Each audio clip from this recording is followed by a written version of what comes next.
প্রতিদিনের চিন্তা ও প্রার্থনা। ৯ মে, দিনের প্রধান চিন্তা।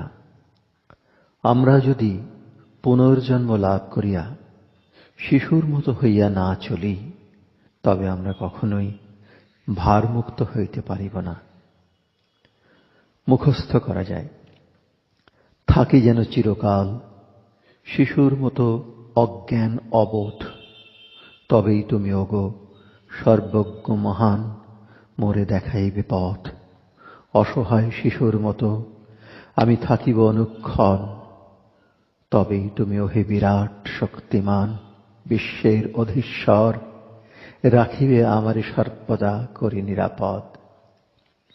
ধন্য আমি রহি সদা অবোধ অজ্ঞান, জানি শুধু আছো তুমি আমার কেবল।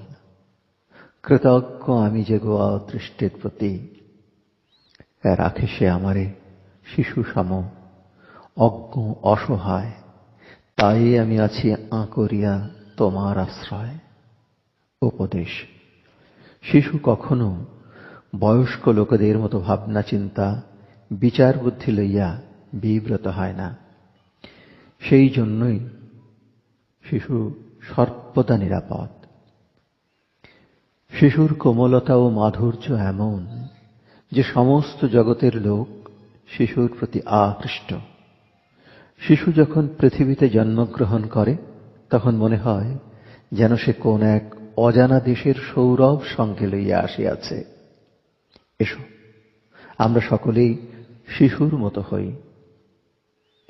আমরা এত বয়স্ক হইয়াছি, আমরা এমন স্বাধীন চেতা, আমাদের এমন আত্মাভিমান যে আমরা নিজেদের বোঝাগুলিকে আঁকড়াইয়া ধরিয়া থাকি।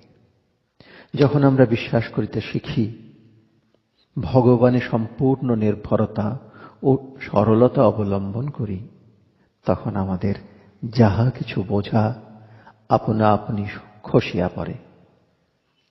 প্রার্থনা: হে প্রভু, এ হৃদয়কে শুদ্ধ, নির্মল ও নম্র করো।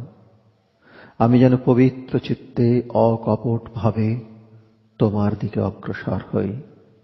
আমাকে শিশুর মতো সরল করো, যেন আমি আমার সকল বোঝা তোমার শ্রীচরণে নামাইয়া রাখি এবং তোমার কোমল স্নেহাপ্লুত যত্নের প্রতি পূর্ণ বিশ্বাস রাখিতে পারি।